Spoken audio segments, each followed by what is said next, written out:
नमस्कार दोस्तों, voice with Kushwaha channel पर आपका स्वागत है। और आज की कहानी है ममता। शर्मा जी सुबह सुबह टहलते हुए आज अपने गांव के दूसरे मोहल्ले की तरफ जा रहे थे। रास्ते में जो भी मिलता यही पूछता, अरे शर्मा जी, गाड़ी खराब है क्या? ड्राइवर नहीं आया क्या? आज क्या बात है? शर्मा जी हंसते हुए बोलते, अरे नहीं, आज बस पैदल चलने का मन था। शर्मा जी पहुंच गए जहां उनको जाना था और मलिन बस्ती में घर के बाहर से आवाज लगाते हुए बोले, अम्मा, ओ अम्मा, आपके बेटे ने पैसा भेजा है। शर्मा जी की बड़ी दुकान थी जिसमें बैंक और ऑनलाइन का सब काम होता था। बहुत सारे नौकर चाकर थे, पर अम्मा का पैसा देने खुद शर्मा जी ही आया करते थे, कभी गाड़ी से तो कभी पैदल। अम्मा आवाज सुनकर अपने आंखों पर चढ़े चश्मे को उतार आंचल से साफ कर वापस पहनती। अम्मा की बूढ़ी आंखों में अचानक एक चमक सी आ गई। शर्मा जी बोली, बेटा, बहुत दिन हो गए अपने बेटे से बात किए हुए, आज मेरी बात करवा दो अपने मोबाइल से। शर्मा जी ने टालना चाहा, पर जिद की वजह से। बेटा, पहले जरा बात करवा दो। अम्मा ने उम्मीद भरी निगाहों से शर्मा जी की ओर देखा। अम्मा, इतना टाइम नहीं रहता है मेरे पास कि हर बार आपके बेटे से आपकी बात करवा सकूं। शर्मा जी ने अम्मा को अपनी जल्दबाजी बताना चाहा, लेकिन अम्मा उससे चिरौरी विनती करने लगी। बेटा, बस थोड़ी देर ही तो बात है, एक बार करवा दो अम्मा। अम्मा की आंखों से आंसू गिरने लगे। अम्मा, आप मुझसे हर बार बात करवाने की जिद ना किया करो। यह कहते हुए शर्मा जी ने रुपए अम्मा के हाथ में रखने से पहले अपने मोबाइल पर कोई नंबर डायल करने लगे। लो अम्मा, बात कर लो, लेकिन ज्यादा बात मत करना, पैसे कटते हैं मेरे फोन पर। उन्होंने अपना मोबाइल अम्मा के हाथ में दिया और उसके हाथ से मोबाइल लेकर फोन पर बेटे से हालचाल लेती अम्मा मिनट भर बात करके संतुष्ट हो गई।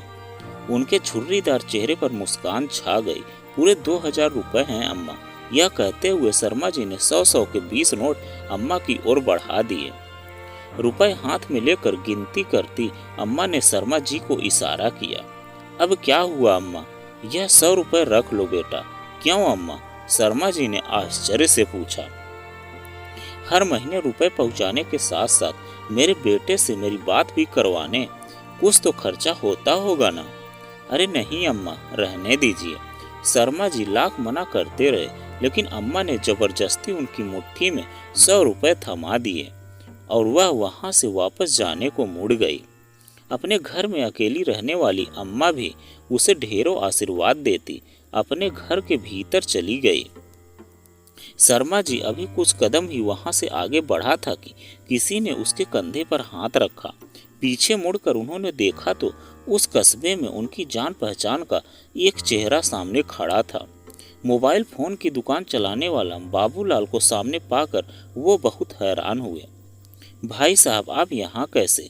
आप तो अभी अपनी दुकान पर होते हैं ना? मैं यहाँ किसी से मिलने आया था, लेकिन मुझे आपसे कुछ पूछना है। बाबूलाल की निगाहें शर्मा जी के चेहरे पर टिक गई। जी पूछिए भाई साहब। भाई, आप हर महीने ऐसा क्यों करते हैं? मैंने क्या किया है भाई साहब? बाबूलाल के सवालिया निगाहों का सामना करते हुए शर्मा जी तनिक सहम से गए और बोले, क्या बात है भाई, ऐसे क्यों बोल रहे हो आप? हर महीने आप इस अम्मा को भी अपनी जेब से रुपए भी देते हैं और मुझे फोन पर इनसे इनका बेटा बनकर बात करने के लिए भी रुपए देते हैं, ऐसा क्यों? बाबूलाल के सवाल सुनकर शर्मा जी थोड़ी देर के लिए सकपका गए, मानो अचानक उनका कोई बहुत बड़ा झूठ पकड़ा गया हो। लेकिन अगले ही पल उसने सफाई दी, मैं रुपए इन्हें नहीं, अपनी अम्मा को देता हूँ। मैं समझा नहीं। शर्मा जी की बात सुनकर बाबूलाल जला हैरान हुए, लेकिन शर्मा जी आगे बताने लगे, इनका बेटा कहीं बाहर कमाने गया था और हर महीने अपनी अम्मा के लिए 2000 रुपए भेजता था। लेकिन एक दिन पैसे की जगह इनके बेटे के एक दोस्त का फोन आया। शर्मा जी की बात सुनते बाबूलाल को जिज्ञासा हुई, कैसा फोन? क्या बोला था दोस्त ने? बीमारी की वजह से उनका बेटा चल बसा, अब वह इस दुनिया में नहीं रहा। फिर क्या हुआ भाई? बाबूलाल की जिज्ञासा दुगनी हो गई, लेकिन शर्मा जी ने अपनी बात पूरी की। हर महीने चंद रुपयों का इंतजार और बेटे की कुशलता की उम्मीद करने वाली इस अम्मा को यह बताने की मेरी हिम्मत नहीं हुई। मैं हर महीने अपनी तरफ से इनका पैसा लेकर आता हूँ, लेकिन यह तो आपकी अम्मा नहीं है ना। मैं भी हर महीने 2500 रुपये भेजता था अपनी अम्मा को, लेकिन अब मेरी अम्मा भी कहीं नहीं रही। यह कहते हुए शर्मा जी की आंखें भर आई। हर महीने शर्मा जी से रुपए लेकर अम्मा से उनका बेटा बनकर बात करने वाले बाबूलाल आज शर्मा जी के एक अजनबी अम्मा के प्रति आत्मिक स्नेह देख निशब्द रह गए और बोले, भाई साहब, आज से इस अम्मा के एक नहीं 2 बेटे हैं। अब से 1500 मैं भी आपको दूंगा। आप उसी लिफाफे में भरकर अम्मा को दे दिया करिएगा। और हाँ भाई साहब, अब से मैं अम्मा के बेटे बनकर बात करने का जो पैसा लेता था नहीं लूंगा। आज से अम्मा के 2 बेटे मिलकर ख्याल रखेंगे। दोनों आपस में यही बोलते हुए वहां से चल दिए।